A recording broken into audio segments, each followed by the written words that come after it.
Chapter 27 Serai Awakening. The power of 100 nuclear explosions changes the Earth in an instant.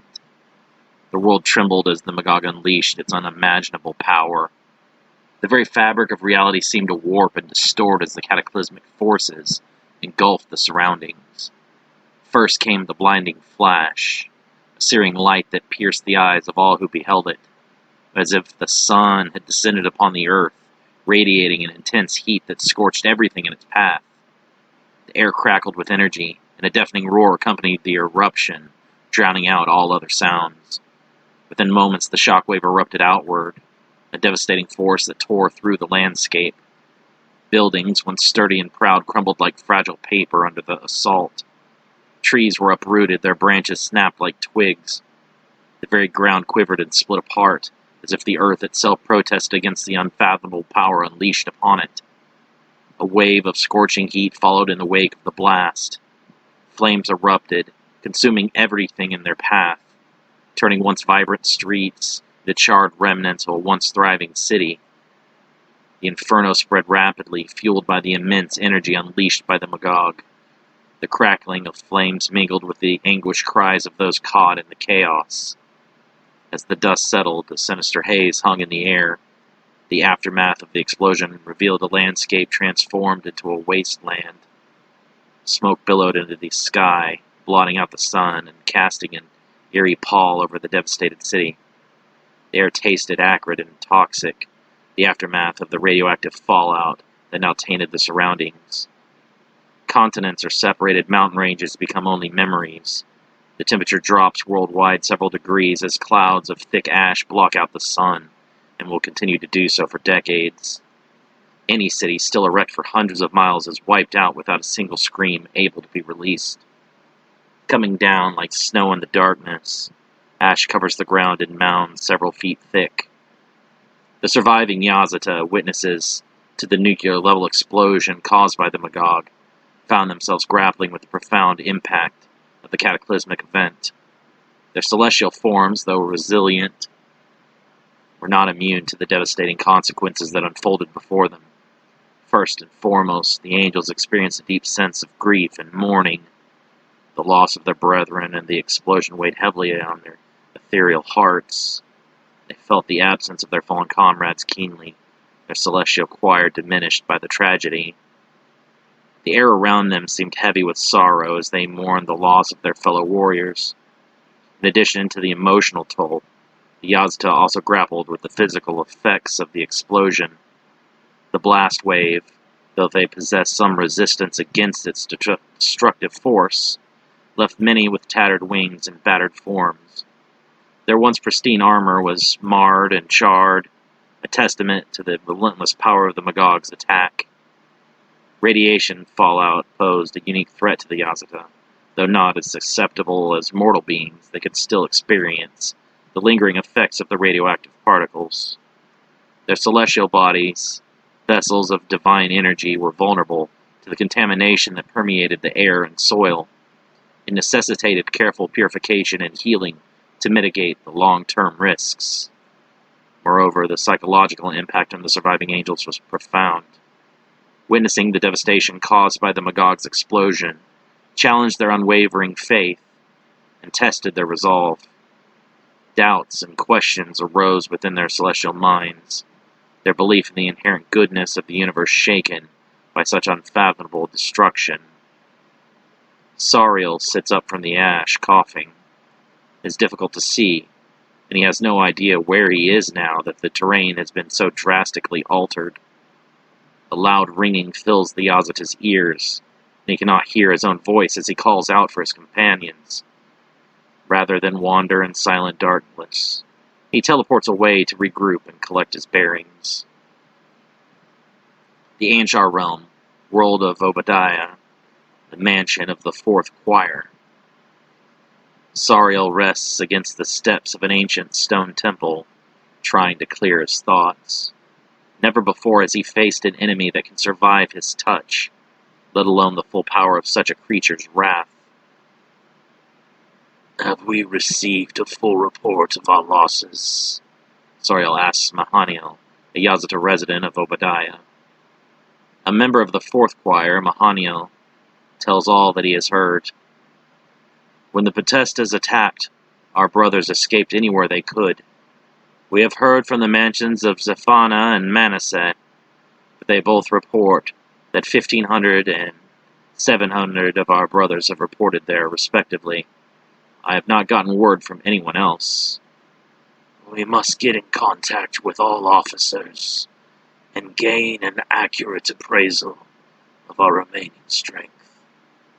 Mahaniel nods. I shall take with me a census unit and travel to the other mansions to discover who all were successful in escaping Kishar. Soriel laments the outcome of his battle with the Magog. It still is beyond his comprehension that a creature could withstand so much raw power and remain fully functional. As he ponders, he actually realizes that the Magog was actually growing stronger as their battle continued, not weakening as would be expected of any other being in creation. How can a being appear to be alive and animated, yet at the same time not be? I know the Magog cannot be alive, for it resists my touch. Soriel whispers. What horrible creation is this Magog, that not even the whole host of Anshar could stop it. Anshar realm, the mansion of Raoul. Enkidu leaps at Mikhail, but his swing is still too slow, and the Yazda is able to dodge and counter with a swift roundhouse kick to the back of the head. Enkidu rolls across the ground, losing hold of the Banukazka. Coughing up blood, the human crawls to his hands and knees and struggles to stand.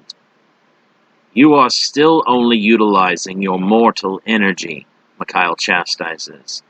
That will not be enough to combat the Magog. Enkidu stands, wiping the remaining blood from his lips, and glares at the Yazatan Seraphim. I cannot just switch back and forth between sources of energy. Mikhail's sword bursts into flames. Then you had better learn quickly, or you will be killed by me before the Magog can even have another chance at you. Swinging horizontally, the Yazda sends out a wave of magical fire. Enkidu leaps over the attack, but Mikhail intercepts him with a straight right to the gut. The air is driven from his lungs, and Enkidu collapses to his back, gasping for breath.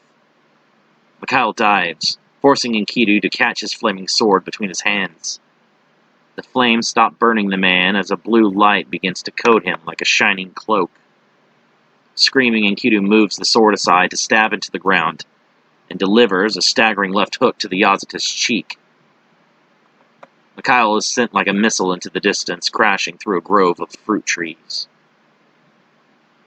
Enkidu stands, his aura relaxing to normal state.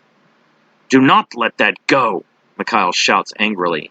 He stumbles back towards the human, small branches and leaves stuck in his white blonde hair. You must maintain that power, and draw on it for sustained battle. Only that kind of strength will be enough for you to go up against the Magog again. He extends his blade towards the man, challenging him to repeat his performance. Do it again, but this time hold on to that power. Closing his eyes, Enkidu attempts to draw forth the inherited Yazatan energy from deep within his body. Waves of invisible strength ripple off the warrior's skin like heat, but he is unable to manifest the desired type of energy. Disappointed, Mikhail advances and attacks with increased speed. Enkidu shouts out in pain, deep gashes exploding open with blood across his forearms, thighs, and chest. The warrior staggers back, blood now spraying from his body in a thick mist. I will not give you another opportunity, Mikhail threatens. The only way that you will survive even 1 minute against the Magog will be with awakened Yazatan energy. Mikhail steps forward, Enkidu narrowly managing to leap back in avoidance. The Yazata does not relent, slashing horizontally back and forth with furious speed.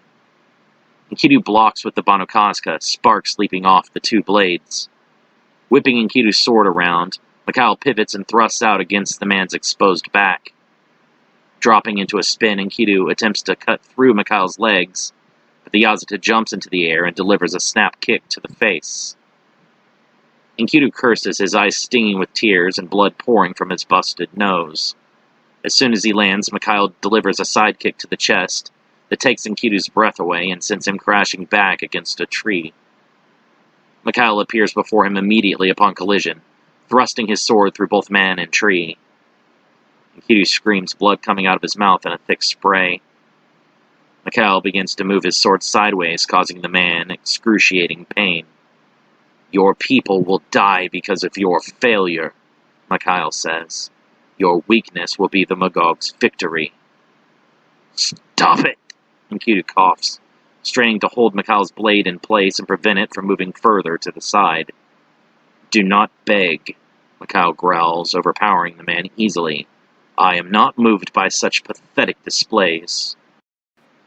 His hand glowing blue, Enkidu crushes Mikhail's sword in his palm. Stunned, the Yazata is unable to react in time when the man delivers a headbutt. Mikhail sails backward, his head throbbing with pain, before his back hits the grass and he rolls for several hundred yards. Enkidu pulls the remnants of the sword from his stomach and drops it to the ground. "With proper motivation, you can be moved to use the necessary power," Mikhail says, stumbling to his feet. His head swims with pain, and he finds it difficult to focus his eyes. Enkidu struggles to control the power, his numerous injuries having severely taxed his mental capacities. The pain is unbearable and causes the Yazatan energy to increase to greater and greater degrees, completely overtaking his human faculties. Enkidu becomes a blinding blue beacon that shines from the world of Raol, visible from the nearest world of Jokar. The entire planet shakes violently with earthquakes, and the seas churn into massive storms. Mikhail begins to speak, but a bolt of blue electrical energy slams into him. Lit up with pure ascended strength, Mikhail is driven to a knee. Smoke rolls off the Yazata's back in thick clouds. Weaving his hands into a series of intricate movements, he whispers in Yazatan to manifest a powerful sealing barrier.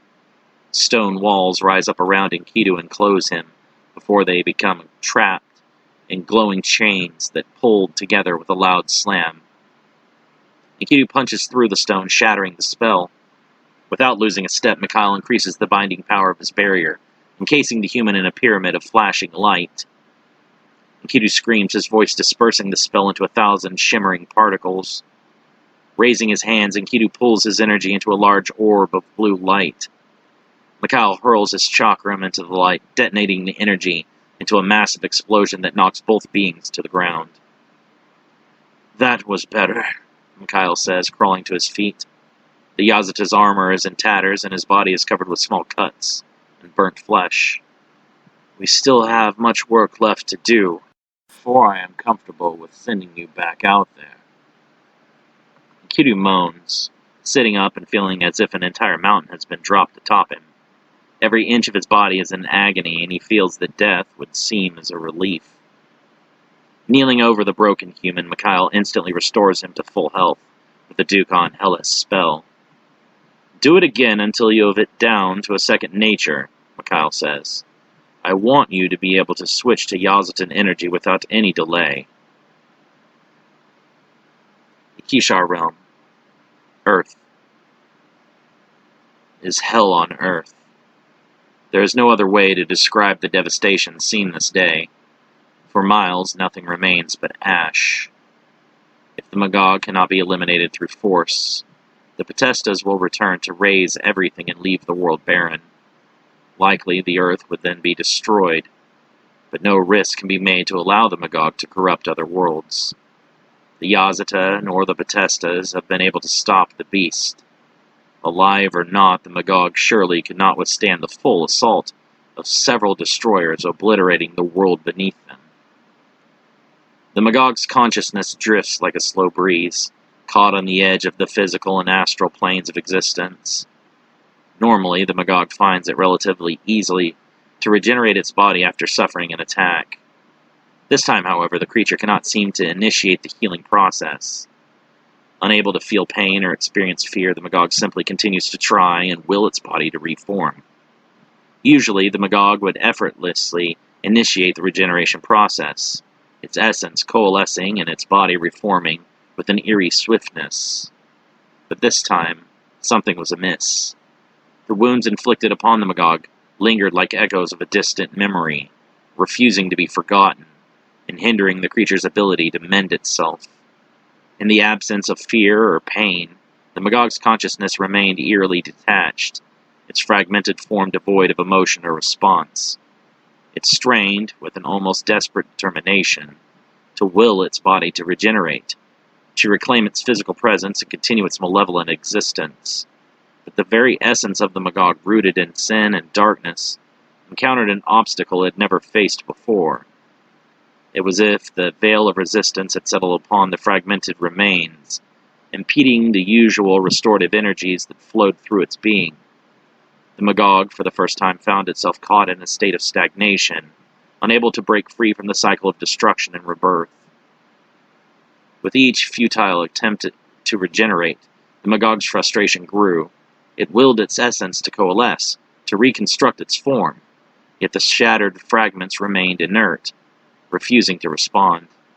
The creature's consciousness teetered on the edge of despair, a realm it had never ventured into, for it had always been driven by an insatiable hunger for destruction and chaos. The Magog's essence, once an unending cycle of regeneration and relentless assault, now confronted an unforeseen obstacle, an interruption in its reign of unyielding power. It was a reminder, albeit a subtle one, of the forces that sought to contain and suppress its malevolence, to challenge the very essence of its being. So the Magog floated, suspended between realms, unable to progress forward or retreat back into the void. Its consciousness continued to grasp at the frayed edges of its shattered form, searching for a way to reignite its regenerative process, to resume its reign of terror upon the world. But as the Magog remained trapped in this state of cosmic limbo, a seed of doubt began to germinate within its consciousness.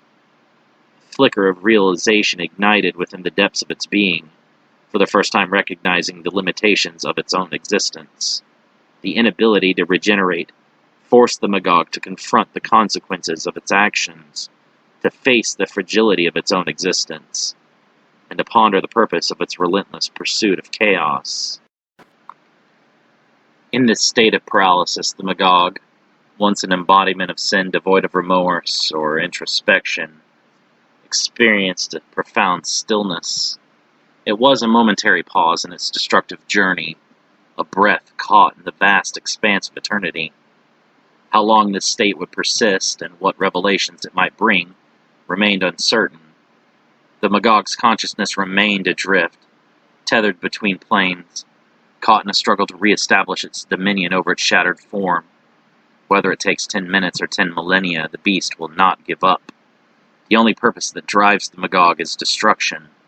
It will not be able to stop so long as it is able to freely walk the world.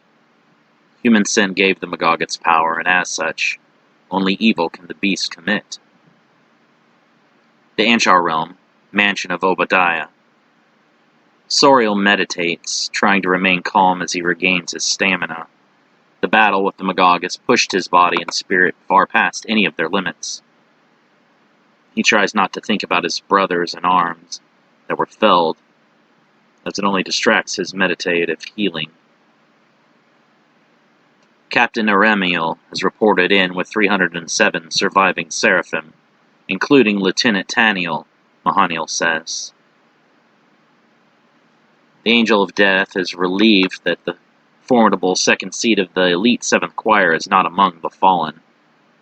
Should the Magog somehow resurface, the lieutenant's skills will be needed. But what of General Uriel? Mahaniel shakes his head. We have received no word on his location. Can we accurately estimate our total losses yet? Soriel asks, dreading the answer. There have been no responses from any of the other mansions as to our brethren who fled the might of the explosion. I believe that we can now assume any who are unaccounted for have been slain. Soriel hangs his head in shame, saddened that he was unable to make enough of a difference in the battle to save more of his comrades. Not since the Second War of Falling have we suffered such terrible losses. It is unforgivable how powerful the Magog grew, drunk on human sin. Have you never watched the humans and their debauchery? It is not surprising to me at all, given the sheer degree to which mankind sins.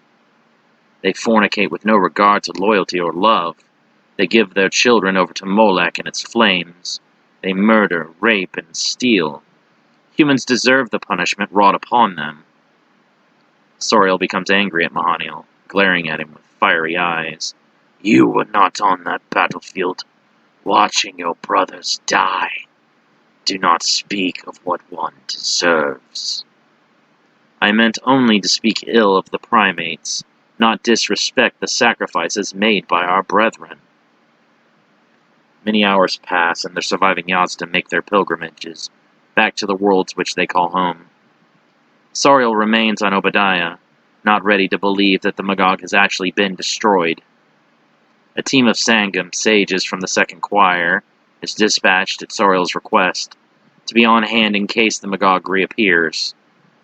If the creature cannot be destroyed by the power of the Arche or the Potestas, only sealing it away will end its terror. Do you believe all of this is necessary? Asked Sizel, captain of the Sangam. There is nothing that the Potestas cannot destroy. Can we not just bring them back to be sure? The Magog has exceeded our estimations in every possible way. We never thought its power would be so great, yet as we battled, it grew stronger. The Magog defies all of our previous notions of animated beings versus living creatures. More akin to the Potestas than us, we do not fully understand the depths of the Magog's power, Soriel counters. It has been hours, and you have seen no trace of the beast, Sizel says. Soriel shakes his head, determined to be absolutely sure. We will continue to wait. A Reaper has nothing if not patience. The Magog's consciousness would remain scattered and lost, if not for the negative emotions it begins to sense from the astral realm. The spirits of the long-deceased and bitter cling to their hatred and wander the shadows, preying on other souls weaker than themselves. The monsters of the darkness cannot sense the Magog, for it has no markers of a living or even a dead spirit. The Magog simply exists, and in its current broken form it is impossible to detect. Slowly, the beast absorbs the negative energy of the astral spirits, reclaiming a portion of the strength it has lost. Like an organic Big Bang, atoms of the Magog manifest in the physical world and multiply rapidly, popping similar to kernels of corn. The Magog's atoms begin the creature's process of regeneration. After several more tense hours of waiting pass and the irritation of the Sangam grow, Soriel senses the first traces of the reborn Magog.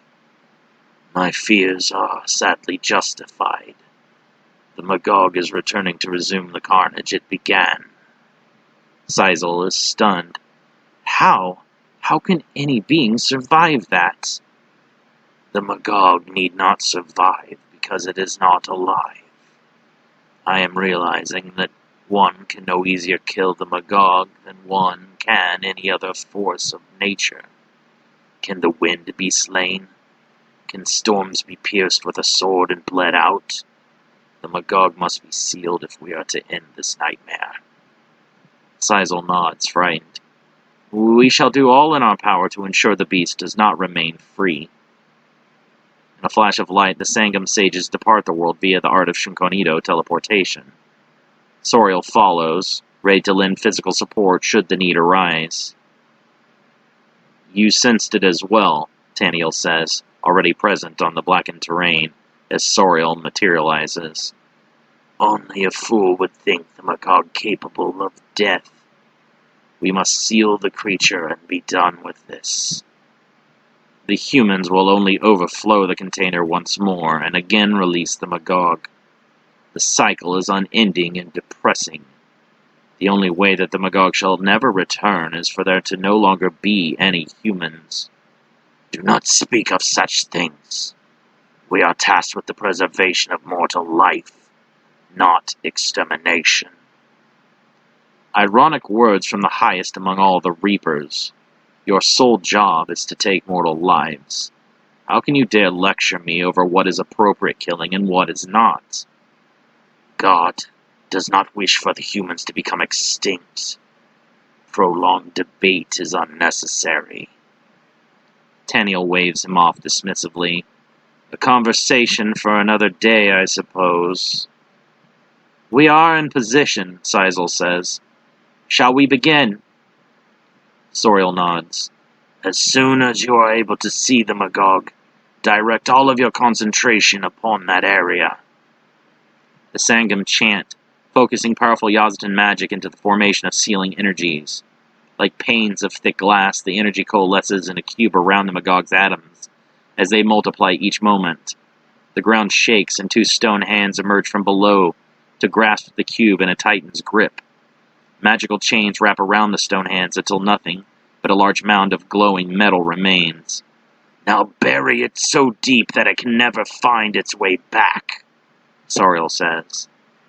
The earth opens up, ready to swallow the sealed monstrosity known as the Magog. The Sangam sages strain to force the sealed mass down into the depths. Bolts of red lightning crackle across the sealing spell, snapping several of the chain links. Numerous Sangam fall to the ground, unable to bear the feedback of such an enormous power. Repair the spell! You cannot give up when we are so close! Soriel screams, watching in horror as more chains are broken. A clawed hand emerges from the side of the spell, shattering stone and breaking chains. Sizel claps his hands together, chanting frantically and summoning shards of crystal from the earth. The crystal coalesces in a large mass, enclosing the sealing barrier. Amplifying the effects of the Yazdan magic, the crystal prevents the Magog from further breaking free. Sizel drops to a knee, gasping for breath. He is still fighting our spell. I can feel him pushing back against us. The creature is too strong to be contained, Taniel says. We are just going to continue running into the same problems. Taniel's words suddenly give Soriel inspiration. Craft a conjuring spell. Create a parasitic organism that will feed on the Magog's energy, and drain enough of that damned creature to be too weak to fight the binding. Sizel's face brightens, the idea coming across to him as brilliant. Using spiritual energy and drawing together organic compounds from the earth, the sea, and the air, Sizel designs a 2-foot-long eel-like animal, with more mouth than body, and 2 rows of razor-sharp teeth. Giving the animal the spark of life, the creature begins to thrash about on the ground. It is too large, Soriel says. Make it small enough for the Magog to be unable to see. Sizel shrinks the parasite down to no bigger than a flatworm, and releases the failing spell binding the Magog. Growling with anger, the Magog shakes off remnants of stone and crystal. Sizel runs at the beast, punching the Magog in the face. Snarling, the Magog retaliates with an arm transformed into a spear, driven straight through his chest. Sizel falls back, divine light leaking from the wound, and fluorescent blood spraying outward. The other Sangam attempt to run to their captain's aid, but the Magog knocks them back with an explosive wave of energy. The parasite attaches itself in the Magog's throat, swelling to many times its original size as it gorges itself on energy. The Magog coughs, feeling the irritation inside of its throat. Like a massive tumor, the parasite's bulk begins to press out of the Magog's neck and sink down into its chest cavity. The beast finds it increasingly difficult to move as the parasite takes up more and more room within its body. That is absolutely horrifying, Taniel says, averting his eyes as the Magog becomes one bulbous tumor. I have no sympathy for that creature, Soriel says, looking over at the shadow burned into the ground, where Sizel gave his life. He turns to the other Sangam sages, who are now just crawling back up to their feet. Can you imitate Sizel's conjuring? Hesitantly, several of the Yazda nod. Soriel slashes through the Magog's mass, releasing the energy in a vulgar, acidic cloud. The Magog quivers, weakened and struggling to reform. Infect the Magog with another parasite. The more energy we can drain from the beast, the higher our chances of success increase. Soriel says. Sensing an ambush, the Magog shoves its arms into the earth. Long organic spears erupt from the ground, piercing the Sangam under the jaws and through their skulls. Each of the sages expire into blinding, strobing light, leaving behind only their charged shadows. "Damn that monster!" Soriel curses, balling his fists. "How many more of my brothers need to die to stop you?" Taniel rushes back into battle, flashing around the Magog with Shunkonito. The creature matches the Yazada's sword strikes with arms transformed into hardened organic armor. Soriel hesitates to join the battle, fearful of accidentally touching his comrade. As soon as Taniel is staggered back by a blow to the face, Soriel lunges with the decapitating swing of his scythe. Before the Magog can reform, Soriel consumes its halves in flames. "Why does this feel familiar?" Taniel groans, crawling to his feet. "This time we have traded the support of our brothers for a slightly weakened enemy." Taniel rubs his still sore jaw. "Very slightly weakened." The Magog regenerates, and neither Yazda is anxious to engage. "I wonder if the Potestas have already been dispatched again to clean this mess up," Taniel says. Soriel does not have an answer. If the Potestas return, it is doubtful the world could withstand another combined blast. "For now, only we stand between the Magog and the destruction of this world," Soriel says. Taniel considers sheathing his sword and teleporting away. "There's little life remaining on this world. Why can we not just allow it to be ended? At least the Magog would be gone for good." "The Creator has many plans for this world. We must not allow it to perish." Soriel resumes his battle with the reformed Magog, hacking at the creature with his scythe. The Magog imitates the Yazda's weapon, transforming its arms into twin curved blades. Soriel is barely able to block the organic weapons as they seem to attack him from all angles.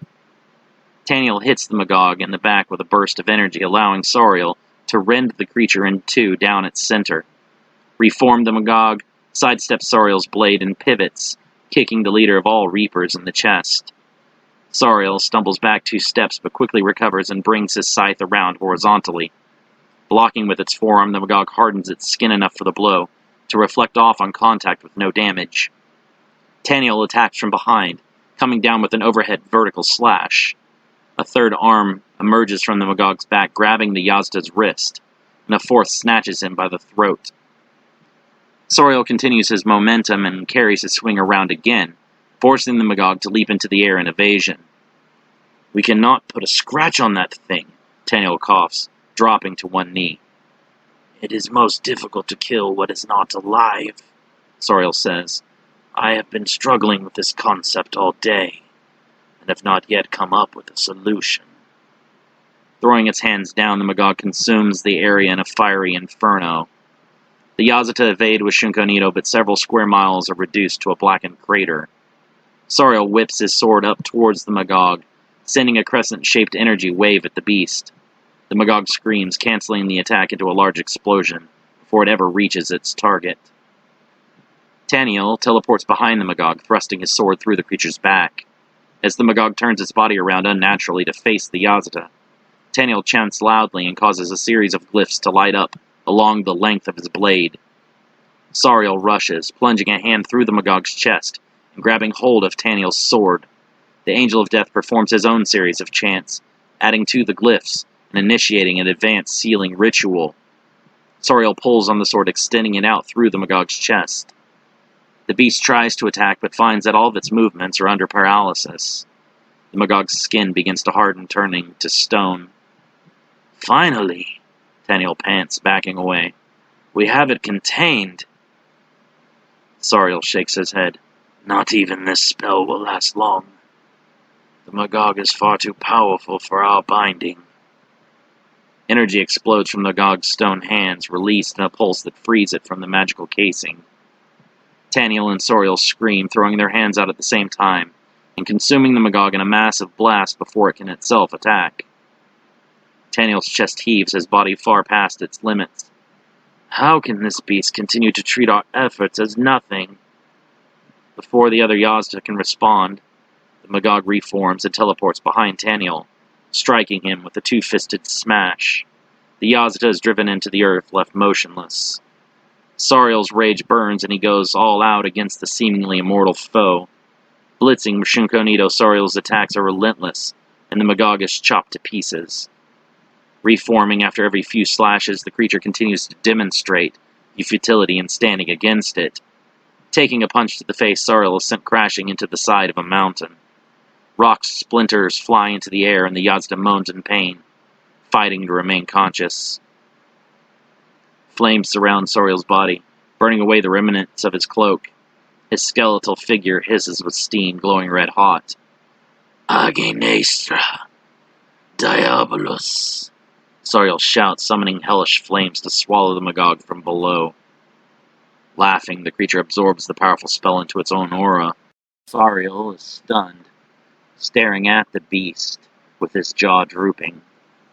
No being that has ever been created can evade my killing touch forever, Sariel screams. You too must be able to die. I refuse to believe that the Creator in his infinite wisdom made a beast that cannot die. The Angel of Death teleports behind the Magog, thrusting both hands through its back and releases a massive energy blast that vaporizes the enemy. The Magog begins to reform and Sariel screams, firing blast after blast into the creature. Panting, Sariel strains to keep his eyes open due to the exhaustion. Continuing to attack, the Yazda releases waves of energy bursts, but the Magog approaches relentlessly.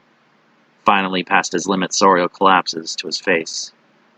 The Magog looks down at the Yazda and snarls with hatred. Raising its hand, the Magog prepares to finish off Sariel, when a burst of energy blows off half of its torso, face, and arm.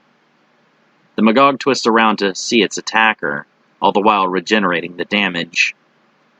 Finish what you have started before moving on to the next opponent, Taniel coughs, staggering towards them. I am Lieutenant Taniel of the 7th Choir. We are the Yazatan elites. I had never lost a battle before today, but you have brought me down humbled and low. My pride has been decimated and my honor stolen. The Yazda screams, his aura erupting into a blinding white light that cyclones around him violently. I will not allow you to humiliate me and my comrades any longer.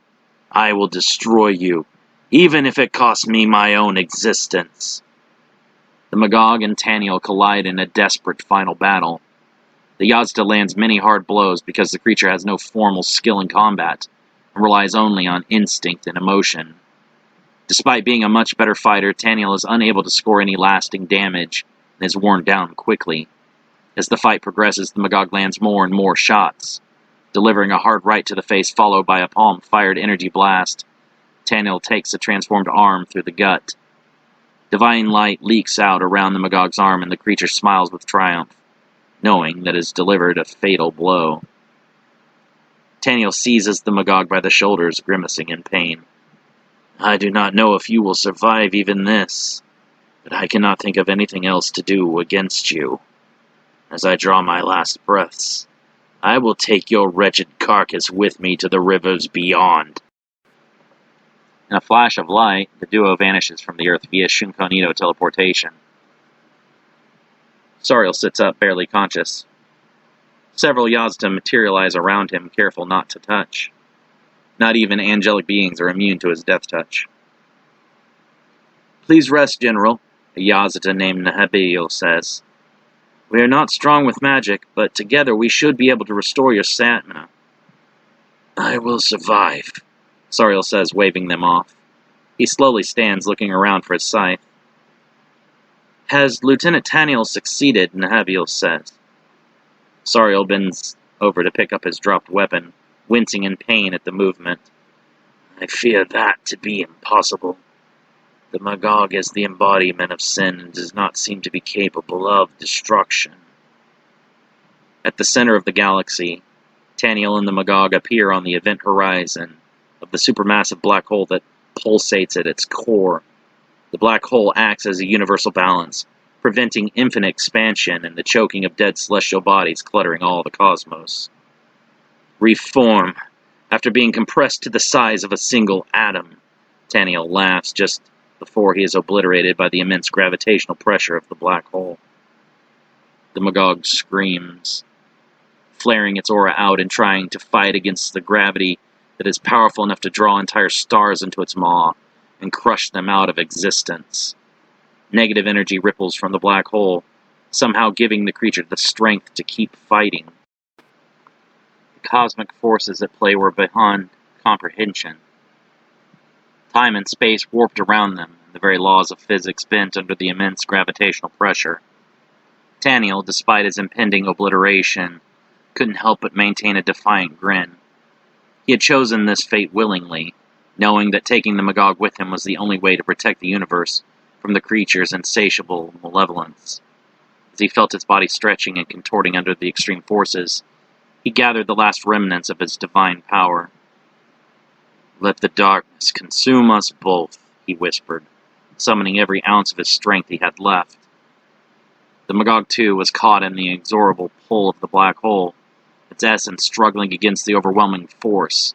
It screamed and fought with all of the hatred and malevolence it represented. As the negative energy rippled from the black hole, it seemed to feed the creature, empowering it to resist the inevitable fate that awaited. Taniel's body began to disintegrate, his form dissipating into shimmering particles of divine energy. Yet he refused to yield. With a final surge of power, he reached out and made a last-ditch effort to bind the Magog to him. Threads of ethereal light extended from Taniel's fading presence, wrapping around the Magog like unbreakable chains. The Magog's struggles grew more frantic, its roars echoing through the cosmic void. It realized that it was trapped, unable to escape the impending doom. Taniel's sacrifice was not in vain. He had succeeded in ensnaring the embodiment of sin, preventing it from wreaking havoc across the universe any longer.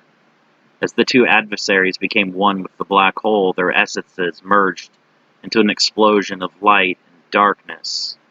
For an instant, the event horizon itself shimmered with an otherworldly radiance. Then, in a blinding flash, both Taniel and the Magog were no more. Anshar Realm, Mansion of Rael. Mikhail and Enkidu flash across the horizon, battling furiously. No longer will friendly sparring improve the human skills, and the Yazdan Seraphim attacks with all intent to kill. Only under desperation will he be able to draw out more of Enkidu's latent ability. Still not used to the new heavier sword, Enkidu struggles to match blows with the much faster Yazdan swordsman.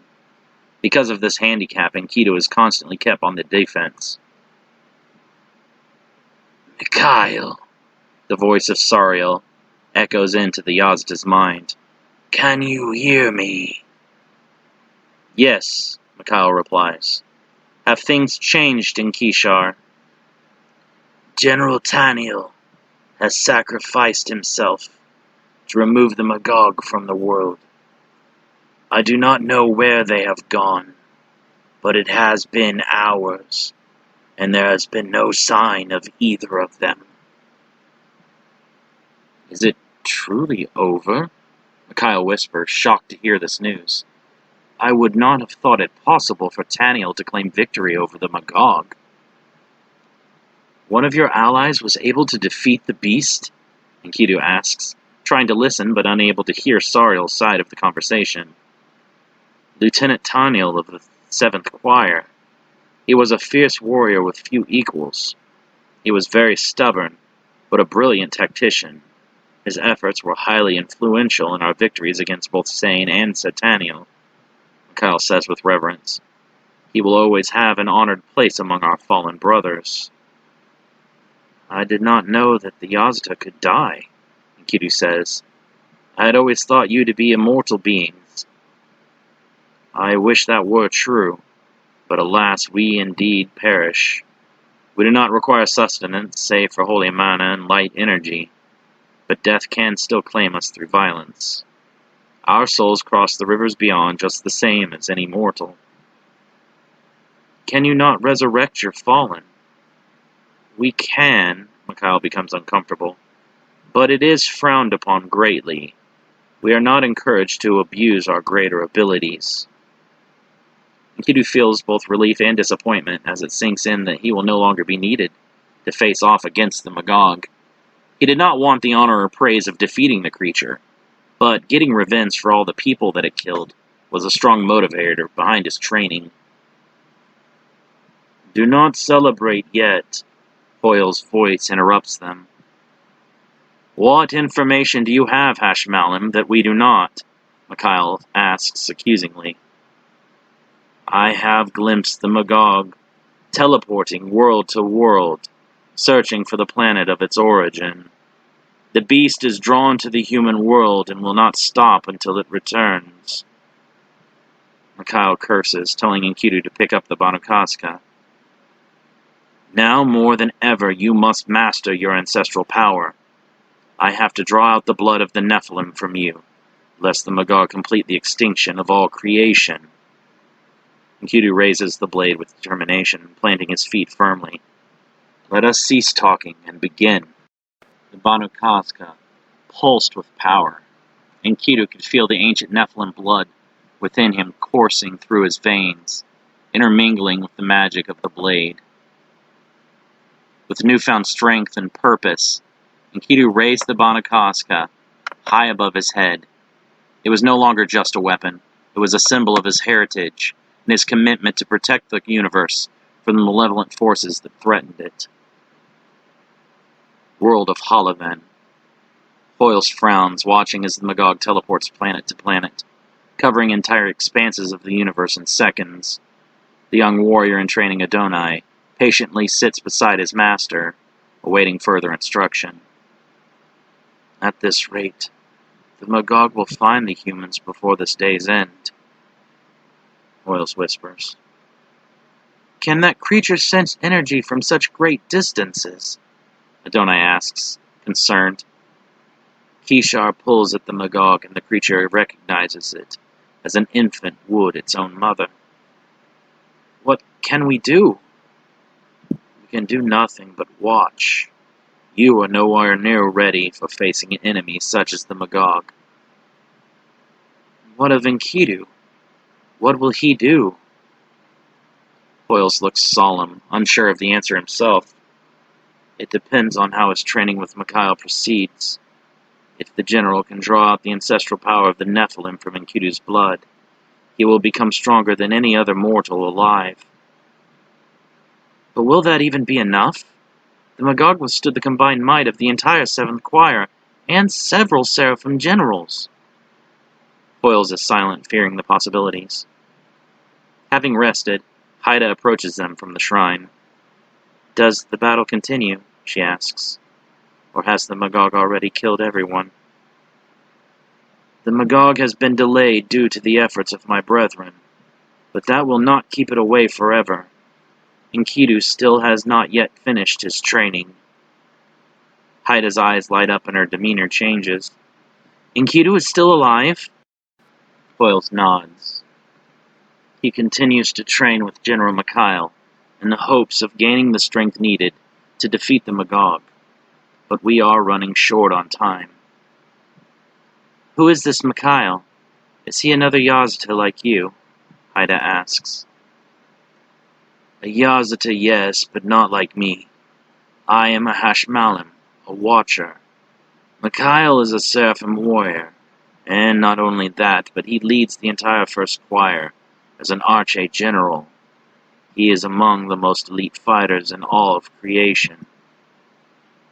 "If someone like that can train Enkidu, why does he not just fight the Magog himself?" Haida asks. "Because Enkidu carries within him a very special heritage. His ancestors were descended from the Nephilim, and as such his blood has a power in it, beyond that which humans or Yazata can attain alone." Haida is taken aback by this revelation. She knew that Enkidu was unique, but she never imagined that he had within him the blood of the angels. "Will this Nephilim power be enough?" Haida asks, still worried for Enkidu's safety. "You care for him deeply, yes?" Haida nods. "I've not known him for long, yet I feel as though our souls are connected. I've never met anyone that made me feel this way before." There is no emotion more powerful than love in all creation. Embrace that feeling. There are beings that would kill to be able to experience what you feel. She blushes, stuttering in reply. I did not say that I'm in love with him, just that I feel a special connection to him. Foils laughs. It never ceases to amuse him how humans become embarrassed by their feelings. You do not have to say anything when your heart is fully visible in your eyes, and in your smile and voice when you talk of him. Do you think that he cares for me also? She asks quietly. Haida finds it hard to believe that any man could love someone who used her body as a weapon to kill men with their lusts as she had. Sex should be something held in high esteem and shared between two beings that care deeply for each other. Instead, she used it as nothing more than a tool for assassination, luring lustful men to their deaths. I am not the one whom you should ask. When you see him again, tell him how you feel. That frightens me more than facing the Magog, Haida says, turning away. Lianlin pauses her training and wipes the sweat from her brow. I admit, I've not seen that man expose himself emotionally very much, but I have briefly seen the way the two of you interact, and the way he looks at you and the concern for your well-being that constantly keeps at the forefront of his mind. I would say that it is a safe bet that Enkidu does indeed care about you deeply. Haida holds her hands against her heart and closes her eyes, praying for Enkidu's victory and safe return. Thank you. No matter what, I just want him to come back to us alive. Ansar Realm. Mansion of Rail. Surrounded by a cloud of ionized static electrical discharge, Enkidu rushes Mikhail with a flurry of fast jabs. Mikhail blocks each strike but winces in pain upon the contact. Pivoting, Enkidu throws a spinning back heel kick to the Yazata's head. Mikhail flashes away with Shinkonito teleportation, but Enkidu anticipates his escape path and delivers a straight right jab as soon as he reappears. Mikhail is staggered, feeling as though his jaw has been broken in many places. Enkidu follows up, throwing a diagonal elbow from the left that Mikhail deflects with a quick palm-fired energy blast. Pushed back, Enkidu is struck in the chest by a combo of hard punches, followed by another energy blast. Knocked to the ground, the human's aura ceases abruptly. You are doing better, Mikhail says, standing over him. You held on to that power twice as long as done previously. It's difficult to maintain, Enkidu coughs, holding his chest as he slowly stands. It feels as though my body is being continuously torn apart. That is because it is, Mikhail says, retrieving his sword from the grass. The Yazata tries not to dwell on the fact that his primary weapon was shattered by the human in their sparring. This new blade does not possess the enchantments of his previous weapon. It is much less useful in serious combat. Your body was not meant to contain that energy. The more that we draw the Yazata out in you, the more risk we put on your well-being. Enkidu sighs, grabbing his own weapon from beside Mikhail's. There is always a price to pay. I should have known that beating the Magog and riding off into the sunset would be an impossibility. Your mortal body may withstand the energy in small bursts, putting only painful stress on your bones, muscles, and internal organs. But, Mikhail nods, but you will not be able to go up against the Magog with only sporadic pulses of this energy. You will need to fully master your ancestral power in order to combat the creature. So instead of maybe defeated and maybe survive, I must be made to guarantee these events occur. The only alternative is the return of the Potestas, allowing them to raise the entire world of all life and start anew. Enkidu takes a deep breath and braces himself for more of the intense pain. Screaming, he throws his head back and draws forth more of the surging electrical discharges that surround him like a cloud.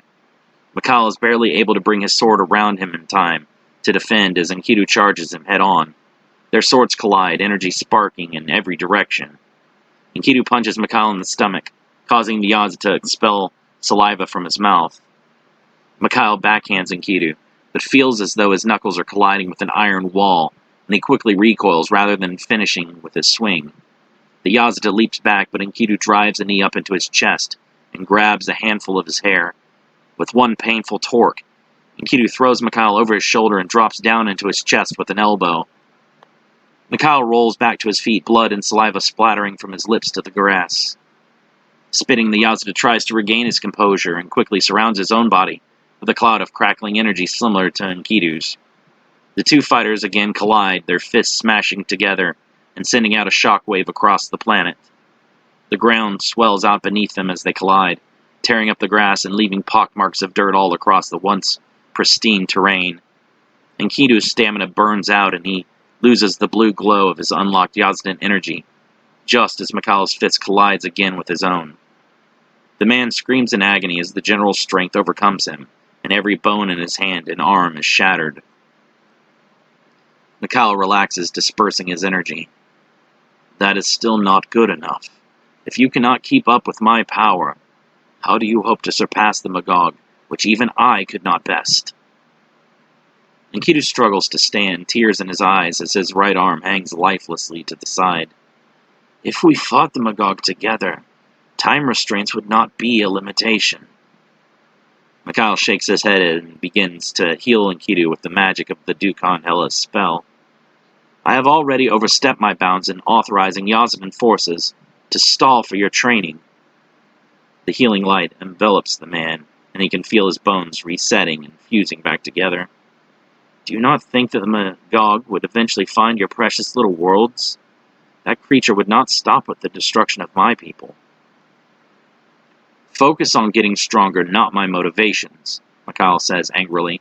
Bring out that power again and hold on to it this time. We do not have the time to waste with idle chat. Enkidu's Yazdan aura erupts violently, his hair standing on end. The two resume their heated sparring match. Mikhail is quickly pressed to increase his own strength to keep up. The Yazdan general grabs Enkidu's arm and hurls him high into the air, firing several orbs of energy up at him. Enkidu throws his arms and legs out, expelling a rush of his own energy to stop his movement, and cuts through the orbs with the Banukazka. Mikhail darts up through the explosions, grabbing Enkidu by the throat and trying to run him through with his sword. Deflecting the Yazda's stab to the side, Enkidu drops his elbow down onto Mikhail's wrist and pivots, kicking him across the face. Mikhail spins rapidly as he approaches the ground and immediately vanishes with Shunko Nido as soon as his feet touch the dirt. Enkidu turns, firing a burst of energy, but Mikhail reappears just to his side and hits him with a blast of his own. Taking the blast, Enkidu counters by turning towards him and throwing his blade. Mikhail dodges, but Enkidu drives his fist deep into the Yazdan's chest. Mikhail reaches up, grabbing Enkidu by the hair and headbutting him.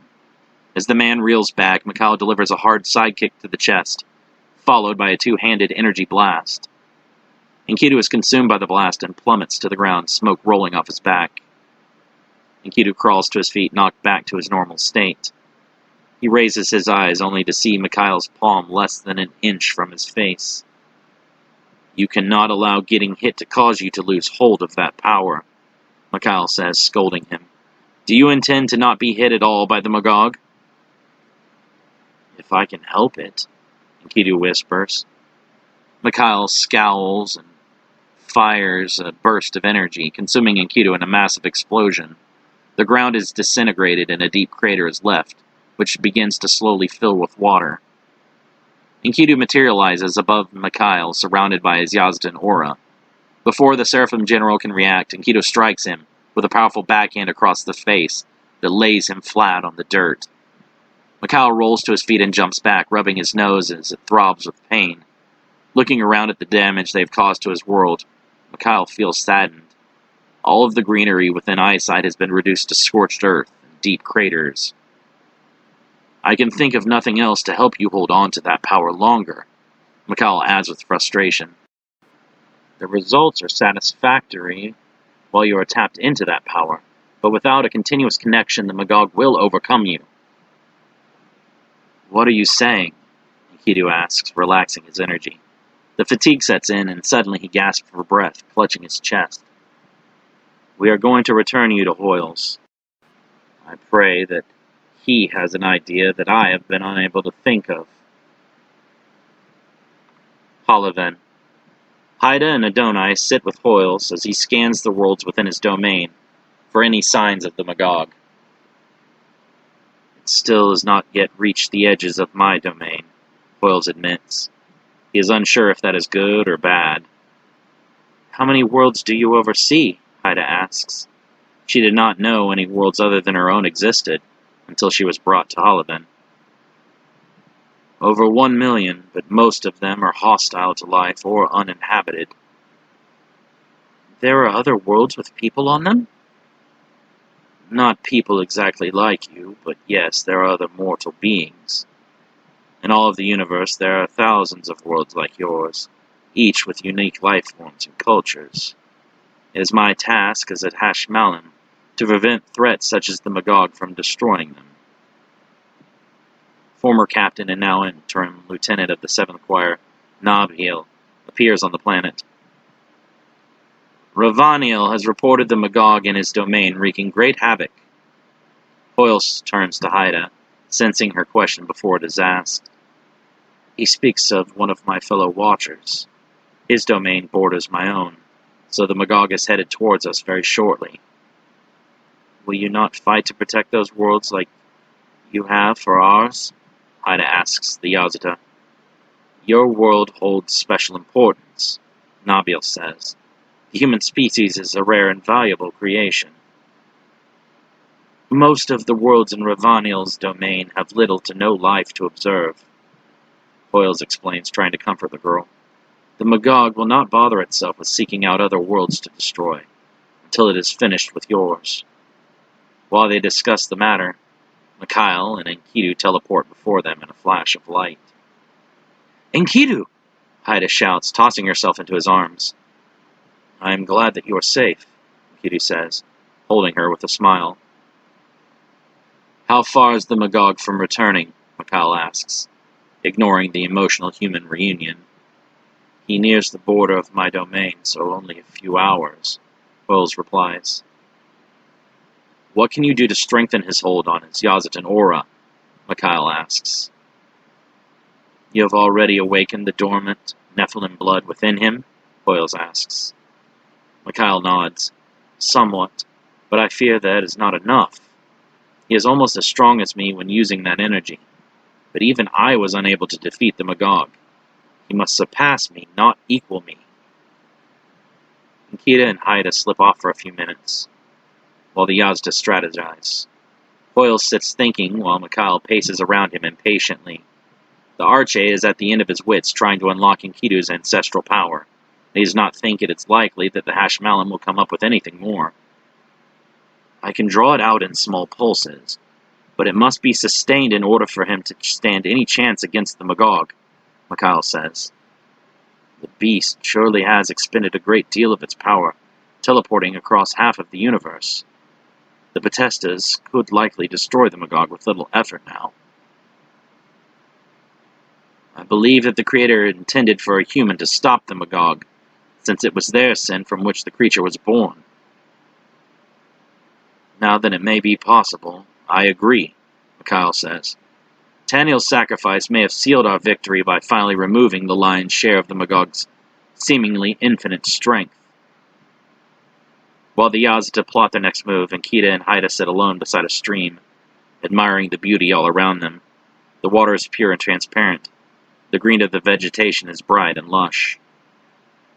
Nowhere in our world could such wonder exist, Haida says in awe. There are paradises that man has never seen, places untouched by war and sin.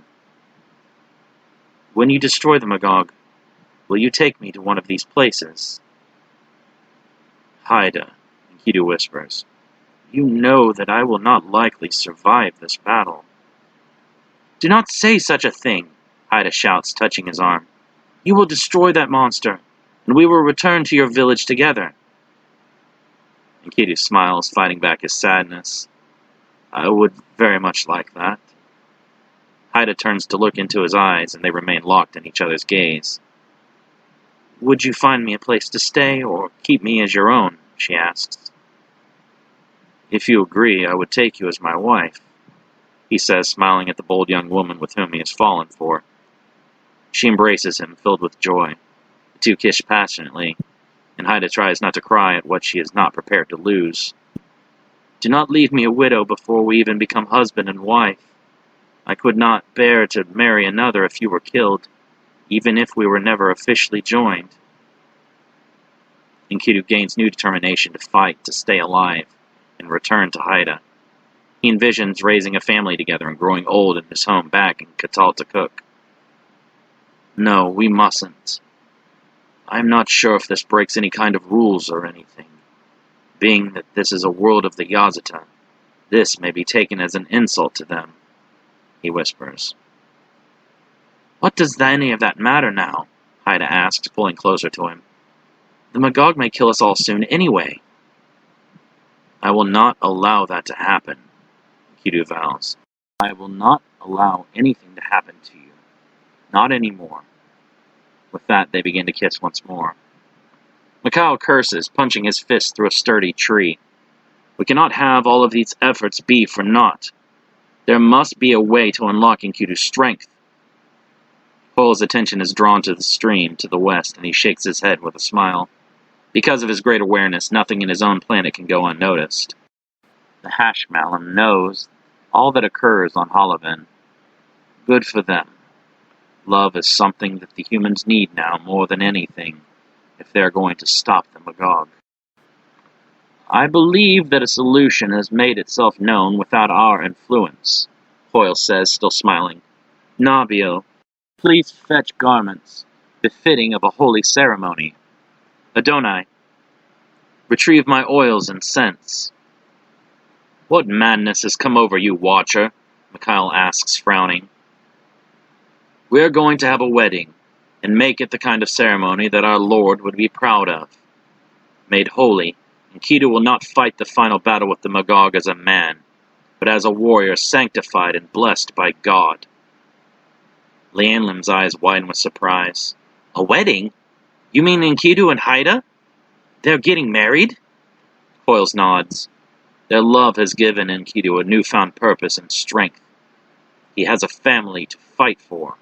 There are now far greater stakes riding upon his victory. Their union holds with it the future of all mankind. Union? Lianlim shouts. They did that? Enkidu and Haida return to the others sometime later, holding hands and giving each other playful glances like children. Upon finding the Yazata, the two of them are greeted by a beautiful white archway made of ivy and colorful flowers sprouting up from all over. What is this? Enkidu asks, confused. We are blessing your union and making it holy before the Creator, Doyle replies. The Yazata conduct a ceremony blessing the couple and uniting their souls and hearts in the eyes of the Lord of the worlds and Creator of all. Haida's clothing becomes blindingly white as her old rags are replaced through Yazatan magic. Enkidu's own tattered garments become brightly white like holy fire and transform into lightweight Yazatan armor. Your descendants will forever be kept under my watchful eyes, and your bloodline shall never cease, Doyle says, blessing them. Any of your descendants that so desire shall have my sword at their disposal, Mikhail adds. Lianlim kneels, setting her bow before Enkidu's feet.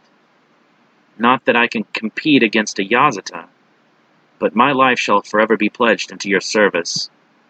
Should you fall, I too shall protect your offspring with my life. Enkidu smiles and nods. Thank you, everyone. I do not take your vows lightly, just as I do not take my own in the same manner. With your spirits with me, together it will not be me fighting the Magog alone. Together, we shall all stand against that creature of sin, united as family. Mikhail laughs. Family. He shakes his head, still laughing. I would never have imagined this scenario. Hoyles, you have done great things with your pledges. I have done nothing. Merely watched, Doyle says. The humans are special all on their own. Indeed they are, Mikhail whispers in amazement. There may be nothing they cannot accomplish.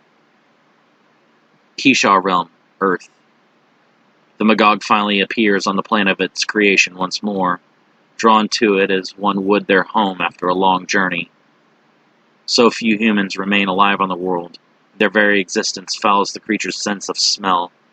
Growling, the Magog looks around to locate the nearest source of the stench that offends it so. On Holoven, Foils immediately senses the Magog's arrival. "It is time," Foils says. "Please escort our hero to battle." Mikhail nods, extending a hand towards Enkidu. "Do you still fear the creature?" Enkidu slowly shakes his head. A calm confidence settled upon the man. "I will not face the Magog with fear or hatred in my heart." Haida takes Enkidu's hand before he leaves, and the two embrace closely with a kiss. "Pray for my safe return, and the defeat of the Magog," Enkidu says. "I will. Please come back and fulfill your promises to me." He nods. "We will raise our family and tell of our wedding thrown by the Yazata themselves." "You are a most amazing man," Doyle says, clasping Enkidu's shoulder. "A teacher could not ask for a better pupil." "Thank you, Master. I shall do my best." Mikhail clears his throat impatiently. "Let us make haste." "Farewell," Enkidu says as he and Mikhail disappear via Shinkonito. The Magog perks up, sensing the arrival of the two incredibly strong beings.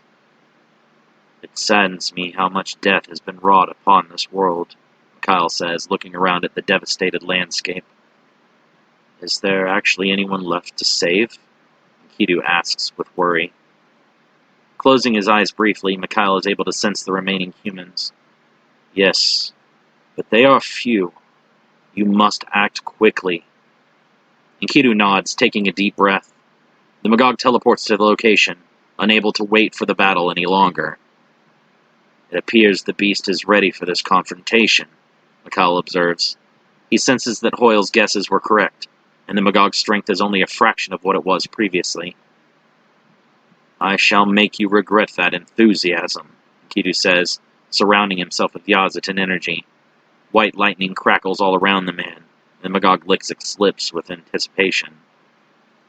Just as Enkidu moves to attack, the Magog drops its jaw open and releases a massive burst of red energy from its mouth. Enkidu meets the attack with the Banokaska, but the impact knocks the weapon from his hands.